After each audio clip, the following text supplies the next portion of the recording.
साथियों, कैसे हो आप सभी लोग। मैं उम्मीद करता हूँ कि आप बहुत खुश हैं, अच्छे से स्टडी कर रहे होंगे और आगे की जो भी आपकी प्लानिंग है भविष्य की उस पर अच्छे से काम कर रहे होंगे। देखिए, आज का जो वीडियो है ना, ये सेल्फ स्टडी के ऊपर है और मैं आज गारंटी के साथ बताना चाहता हूँ आपको कि ये वीडियो आप कंप्लीट देखना। कुछ 1-2 मिनट में आपको पता चल जाएगा कि मैं इसमें क्या चीज़ें बताऊँगा, कैसे कैसे बताऊँगा।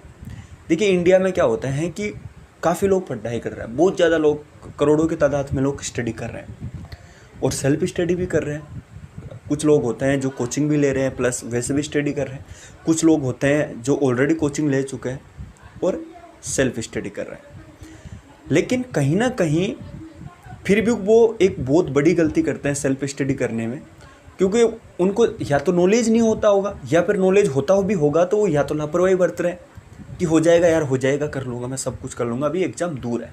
ठीक है, तो आज मैं इस वीडियो में आपको एक बेस्ट तरीका होता है जो मैं बोलता हूँ कि काफ़ी लोगों ने अपनाया और सक्सेस भी हुए हैं, और मैंने भी ये तरीका अपनाया था और मैं भी इसमें सक्सेस हुआ हूँ।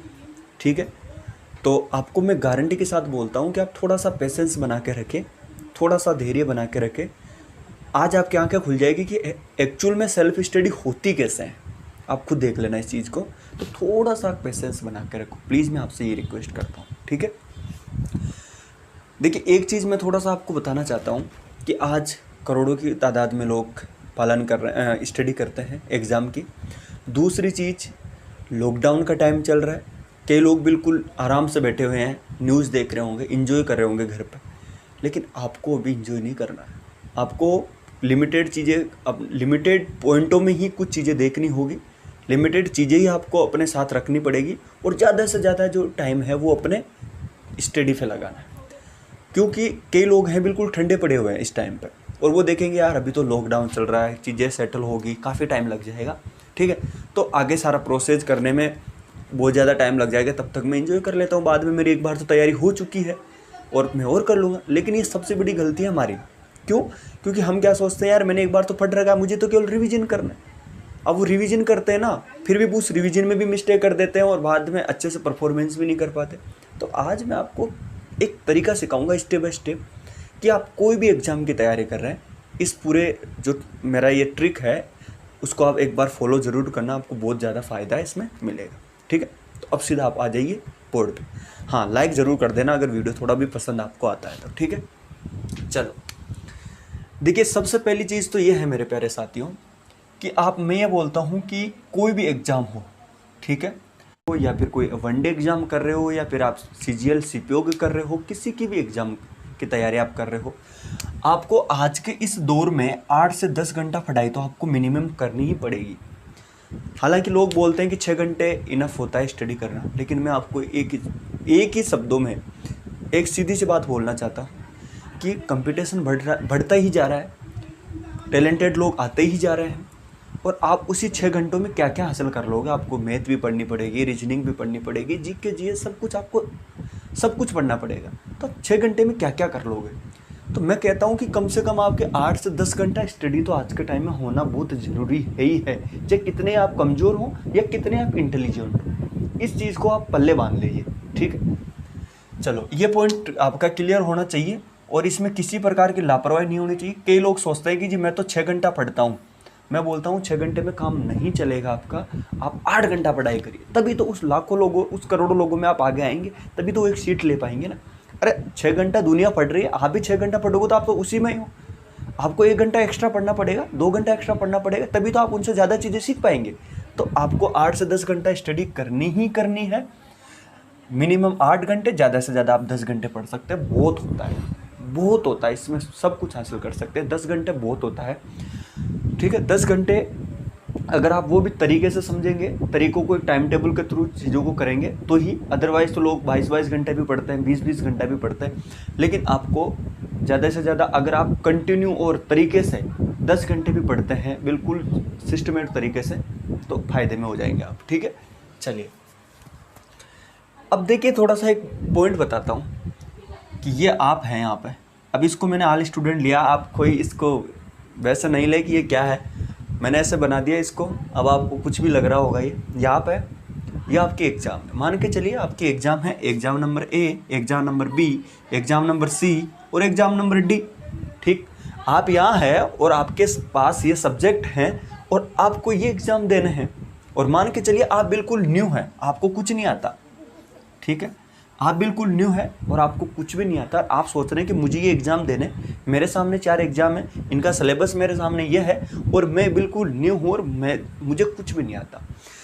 तो अब यहाँ पे चीज़ ये आ जाती है कि अगर आपको कुछ भी नहीं आता तो आपको कोचिंग लेनी पड़ेगी, क्योंकि आपके तो कॉन्सेप्ट क्लियर नहीं है, रीजनिंग के कॉन्सेप्ट क्लियर नहीं है, मैथ के कॉन्सेप्ट आपके क्लियर नहीं है, जीके जीएस में जो भी पॉइंट होते हैं वो आपके क्लियर नहीं है, किस प्रकार के पैटर्न पे आजकल क्वेश्चन आते हैं वो भी आपके क्लियर नहीं है। तो अब कई लोग तो ऐसा बोलेंगे जी देखिए मैं तो बिल्कुल नया था और मैंने तो कोचिंग भी नहीं ली और मैं तो वैसे ही सिलेबस को देख के मैंने तैयारी करी थी और मेरा सिलेक्शन हो गया। अब 100 में से 1-2 लोग अपवाद होते हैं, ऐसा कर लेते हैं। लेकिन अगर आप बिल्कुल नए हैं और आप ये एग्ज़ाम निकालना चाह रहे हैं या आपके सामने सिलेबस है, तो मैं समझता हूँ कि आपको कम से कम एक बार तो कोचिंग लेनी ही चाहिए। क्यों? क्योंकि आपको एक तो एग्ज़ाम का पैटर्न का पता चल जाएगा, किस प्रकार से एग्ज़ाम होती है, कितने लोग एग्ज़ाम देते हैं, किस तरीके से क्वेश्चन पत्र आते हैं और किस टाइप से क्वेश्चन एग्ज़ाम में पूछ लिए जा रहे हैं। ठीक, वो आपको पता चल जाएगा। तो कम से कम एक बार कोचिंग ले और ऐसी कोचिंग ले कि फिर ज़िंदगी में लेने की ज़रूरत नहीं पड़े। अब कई लोग क्या होता है, इस एग्ज़ाम की कोचिंग अलग से लेंगे, इस एग्ज़ाम की कोचिंग अलग से लेंगे, इस एग्ज़ाम की कोचिंग अलग से लेंगे और इस एग्ज़ाम की कोचिंग अलग से लेंगे। वो बोलेंगे यार ए एग्ज़ाम में हिंदी नहीं थी, और फिर जैसे ही ए एग्ज़ाम में हिंदी नहीं थी ना, तो वो क्या सोचेंगे यार बी में तो हिंदी है, इसका मतलब मुझे क्या करनी पड़ेगी, हिंदी की लूँगा यार, छोड़ देना सारी ले लेता हूँ एक साथ। ऐसा मत करो यार, पीछे होते जा रहे हो। ऐसा करते रहोगे ना तो टाइम पे वेस्ट है और कुछ होना ही नहीं है। ठीक है, तो आप ये सोचें कि मैं कम से कम मैंने भी पहले भी वीडियो बनाया था कि आप लगभग सारे सब्जेक्ट एक साथ क्लियर करके चलो। ठीक है, इस पे मैंने वीडियो बनाया था और अच्छा वीडियो था वो। अगर आप उसको देखना चाहें तो उसका लिंक डिस्क्रिप्शन में या फिर टेलीग्राम चैनल पर मिलेगा, आप देख सकते हैं। तो वही आपको ध्यान रखना ये बात कि आपको लगभग आजकल जितने भी कम्पिटिटिव एग्जाम में सारे सब्जेक्ट होते हैं ना, उनको सबकी एक साथ लेके आपको तैयारी करनी है, क्योंकि आप बिल्कुल नए हैं और आपको ये एग्ज़ाम देनी है, तो आप सारों को एक साथ लेके चलें। ठीक है, तो अब मैं ये मान लेता हूँ कि आपके सामने मैं कोई ए एग्ज़ाम ले लेता हूँ, जैसे एग्ज़ाम नंबर ए है और इसमें ये मान के चलिए आप इसकी तैयारी कर रहे हैं। सबसे पहले मैं आपको बता चुका हूँ कि सारे सब्जेक्ट आपको साथ लेने, सभी एग्ज़ाम में आपका जो टारगेट बनाया आपने वो। दूसरी चीज़ ये मान के चलिए कि आप ए एग्ज़ाम की प्रिपरेशन कर रहे हैं और ए एग्ज़ाम में इस प्रकार से फोर्सन आना है। मान के चलिए, सपोज मान रहे हैं, मैं आपको सेल्फ स्टडी करने का एक तरीका बताऊंगा आज। वीडियो भले ही थोड़ा लेंथी हो रहा है, लेकिन आज आपकी मैं बिल्कुल आंखें खोलना चाहता हूँ कि ओरिजिनलिटी में सेल्फ स्टडी होती क्या।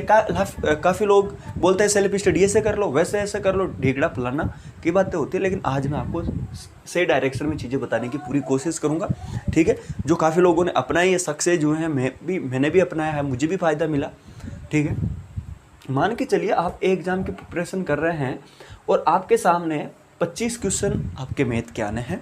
ठीक है, 20 क्वेश्चन आपके रीजनिंग के आने हैं, 35 क्वेश्चन जिसमें जीके, कंप्यूटर साइंस वगैरह वो आने हैं, और हिंदी के आपके 10 क्वेश्चन आने हैं और इंग्लिश के आपके 15 क्वेश्चन आने हैं। ये आपका सब्जेक्ट है जो इस ए एग्ज़ाम के लिए आप तैयारी कर रहे हैं। आप यहाँ खड़े हैं, ए एग्ज़ाम आपको देनी है, आप बिल्कुल नए हैं, कोचिंग आप ले चुके हैं।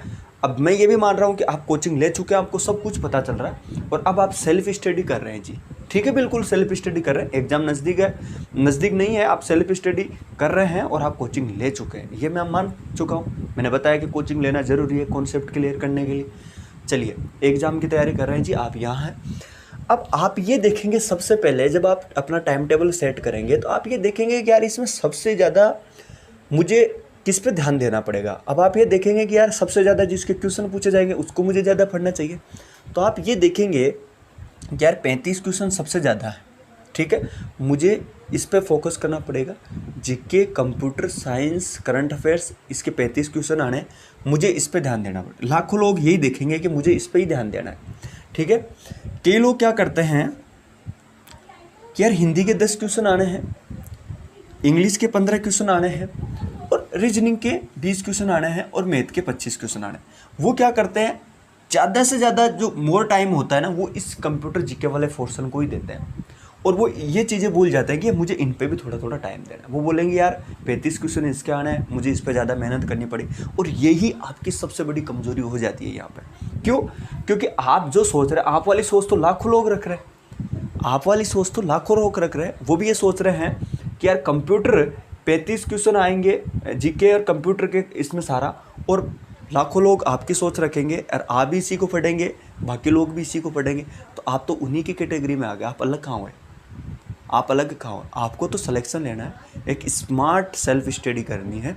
तो मैं वो तरीके बता रहा हूँ।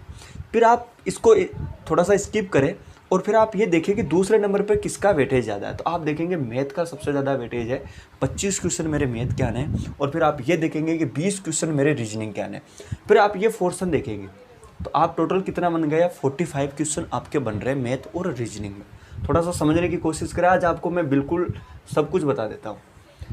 45 क्वेश्चन मैथ और रीजनिंग के बन गए, 35 क्वेश्चन इसके बन गए और 25 क्वेश्चन आपके इस हिंदी और इंग्लिश के बन गए। समझ रहे हैं ना आप मेरी बात को? ठीक है।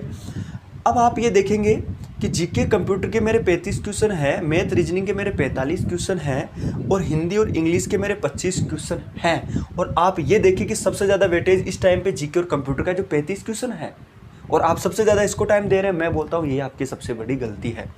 आप ये ना सोचें कि इसमें और इसमें ओनली 10 क्वेश्चनों का ही डिफरेंट है, लेकिन आप ये भी देखिए कि लाखों लोगों की मैथ कमज़ोर होती है, लाखों लोग रीजनिंग के कॉन्सेप्ट में उलझ जाते हैं। हालांकि उनको रीजनिंग अच्छे से आती है, लेकिन एग्ज़ाम का प्रेशर अलग होता है।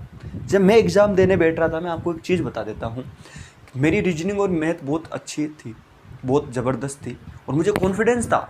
मैं सोच रहा था कि यार मैं इसको थोड़ा कम टाइम देता हूँ क्योंकि मैं तो ये कर लूँगा, क्योंकि मैं तो रीजनिंग में और मैथ में ठीक था।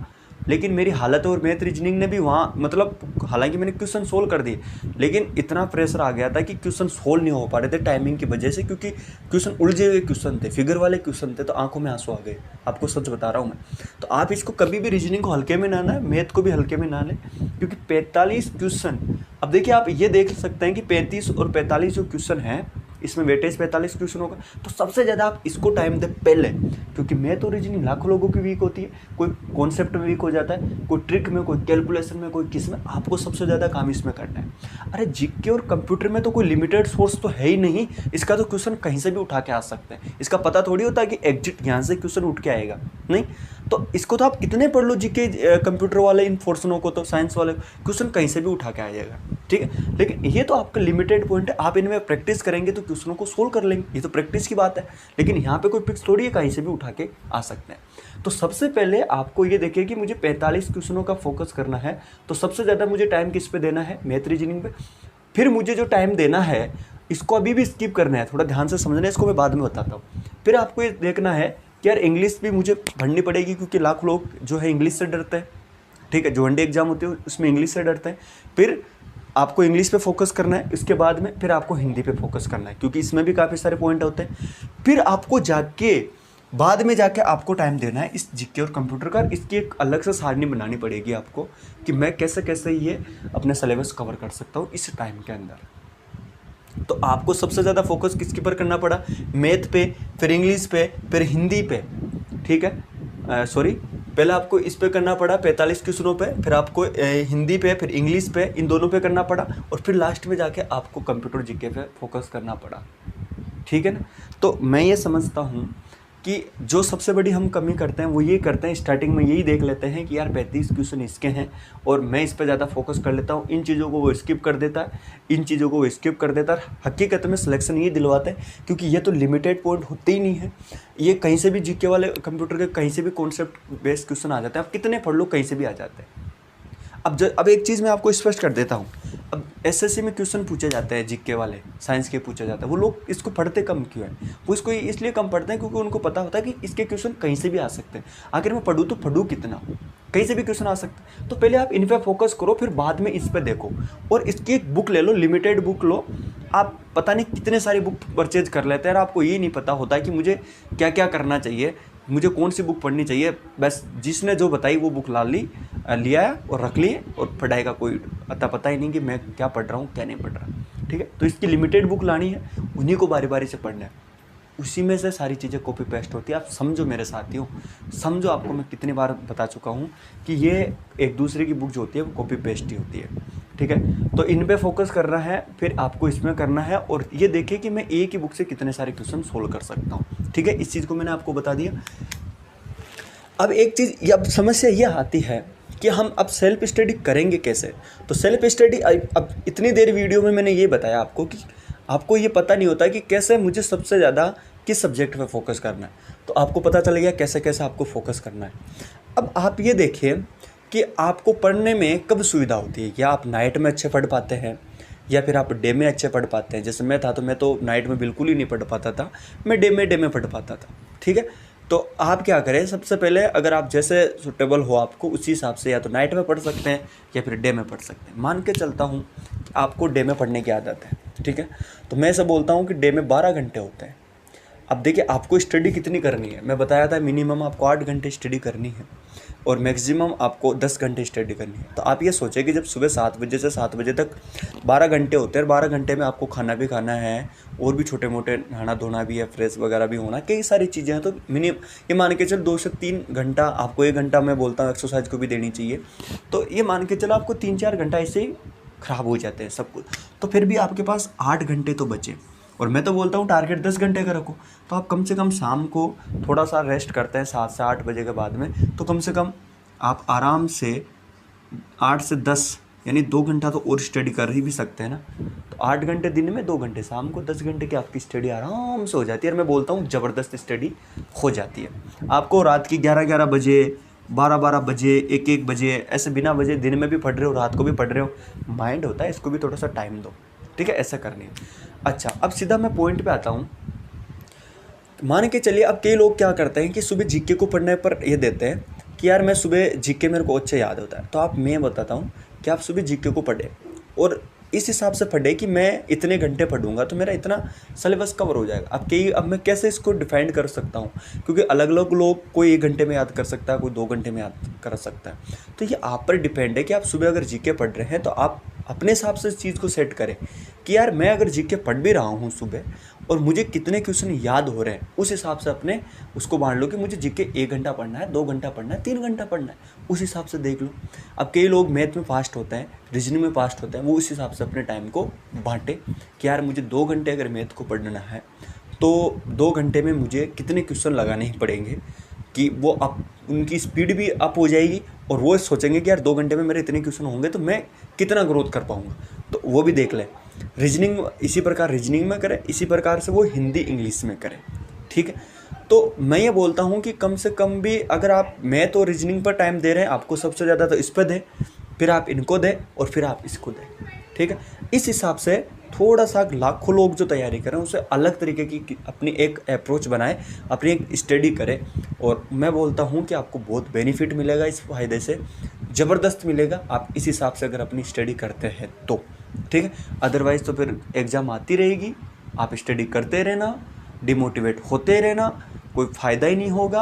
और फिर बोलते हैं जी मैं लूसेंट पढ़ूँ या स्पीडी पढ़ूँ या RS अग्रवाल पढ़ूँ, क्या पढ़ूँ। जब पढ़ने की टाइम था, जब पढ़ने का एक तरीका था, तब तो आप पढ़े नहीं और अब लास्ट में जाके चीज़ें इस प्रकार से कर रहे हो, तो ये बहुत गलत बात है, ठीक है। तो ये अब मैंने इसलिए नहीं छोड़ दिया आप पर कि कैसे कैसे पढ़ना है, वो आपको करना है। मैंने इसमें ये बताया आपको, केवल एक बार फिर से रिवाइज करता हूँ। हाँ अच्छा, एक रिवीजन वाला पोर्शन छूट गया।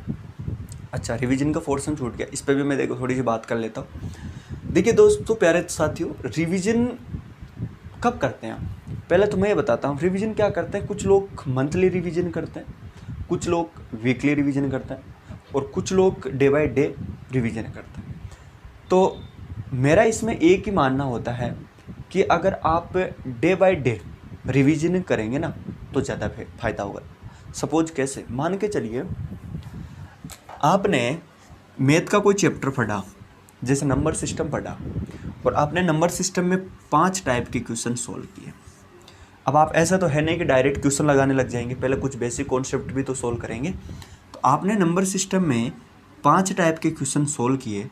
अब आप क्या करें, जब से दूसरे दिन आप 6, 7, 8, 10 फिर 5 टाइप सोल्व करेंगे, तो जैसे ही दूसरे दिन आए तो आप कम से कम 10 मिनट तो आप इन टाइप को दे ही, भले ही उनको आप एज ए समरी के तौर पे देखें कि यार ये टाइप ये थी, पहली टाइप, दूसरी टाइप ये है, तीसरी टाइप ये है, चौथी टाइप ये है, पांचवी टाइप ये है। पहली टाइप के क्वेश्चन ऐसे सोल्व होते हैं, दूसरी टाइप के क्वेश्चन ऐसे सोल्व होते हैं, तीसरी टाइप के क्वेश्चन ऐसे सोल्व होते हैं, चौथी पाँचवीं ऐसे, जो पाँचों आपके माइंड में हो जाएगी। जैसे छठी सातवीं आठवीं नवीं देखेंगे ना, तो वो इससे क्या होती है, आपसी लिंक होती है। तो आपको पिछले वाली भी याद हो जाएगी, ये भी याद हो जाएगी। फिर अगले दिन आप देखेंगे ना, तो आप उन पाँचों को थोड़ा सा देखें, अदरवाइज देखने की जरूरत नहीं है। आप फिर छठवीं सातवीं आठवीं नवीं और 10वीं टाइप को ही देख लें। जब आप 11 12 13 14 15 टाइप हटेंगे ना, तो पीछे की 6 से लेकर 10 तक की टाइप एक बार करें। हाँ, छठवीं क्या थी, सातवीं क्या थी, आठवीं क्या, नवीं 10वीं, इसके क्वेश्चन ऐसे सोल्व होते हैं। ठीक है, इस तरीके से आपको कर लेना है। तो इसी प्रकार से आपको जीके में करना है और इसी में ये करना है। ठीक है, फिर जैसे ही वीकली आता है, 7वां दिन आता है ना, तो फिर आप एक बार इन सारी टाइपों को देखेंगे, आप फटाफट रिवीजन कर लोगे, मिनटों में रिवीजन हो जाएगा। फिर अब हमसे रिवीजन करने में टाइम क्यों होता है, हम जो रिवीजन तो करते नहीं, बाकी वैसा का वैसा भूल जाते हैं, सेम वही हो जाती है चीज़ें जो पहले थी। ठीक है, तो इसी प्रकार से आपको रिवीजन करना है। ठीक है, तो मैं उम्मीद करता हूँ कि आज जो मैंने बताया, वीडियो थोड़ा लंबा हुआ है, लेकिन मैं आपको आज काफ़ी इम्पोर्टेंट जानकारी इसमें मैंने दी है। तो मैं आपको फिर से रिवाइज करता हूँ कि उन्हीं चीज़ों पे फोकस करें जो और लोगों की वीकनेस हो। ठीक है, ये आज के टाइम में आपको सिलेक्शन दिलवाने का सबसे अच्छा मंत्र है। उन चीज़ों पे ज़्यादा फोकस करो जो लाखों लोगों की वीकनेस हो, उन पे ज़्यादा फोकस मत करो जो लाखों लोगों की स्ट्रॉन्गनेस हो। ठीक है, तो ये चीज़ें होती है, तो थोड़ा सा ध्यान देने की कोशिश करें, और वही एक एग्ज़ाम में सफल होने का सही फंडा होता है। ठीक है, तो इस सिस्टमेटिक तरीके से मैं उम्मीद करता हूँ कि आप पढ़ाई करेंगे अपना। अब कई लोग इसको ये भी मत मान लेना है कि बिल्कुल कम फोर्स है, इसको आप पढ़े ही नहीं, इसको भी पढ़ना ही पड़ेगा आपको। ठीक है, लेकिन ज़्यादा इस हिसाब से इस सीक्वेंस में आपको पढ़ना पड़ेगा। ठीक है, तो मैं उम्मीद करता हूँ कि मेरा ये वीडियो बहुत आपको पसंद आया होगा। अगर आया है तो प्लीज़ इसको लाइक भी करें, शेयर भी करें और चैनल को सब्सक्राइब भी करें। अगर मेरे से कुछ पूछना है आपको तो इंस्टाग्राम पे ज़रूर पूछ सकते हैं, और नीचे डिस्क्रिप्शन में लिंक है, और टेलीग्राम का लिंक भी नीचे डिस्क्रिप्शन में ही है, और फेसबुक पेज का भी नीचे ही है। जो भी किसी प्रकार से आपको हेल्प चाहिए मैं आपको देने के तैयार हूँ। आप पढ़ते रहिए, खुश रहिए, अपने माँ बाप की सेवा करते रहिए, और ईश्वरीय ध्यान करते रहिए, और सुबह सुबह योगा भी करें। ओके, फिर मिलता है एक नए वीडियो में, तब तक के लिए जय हिंद, वंदे मातरम।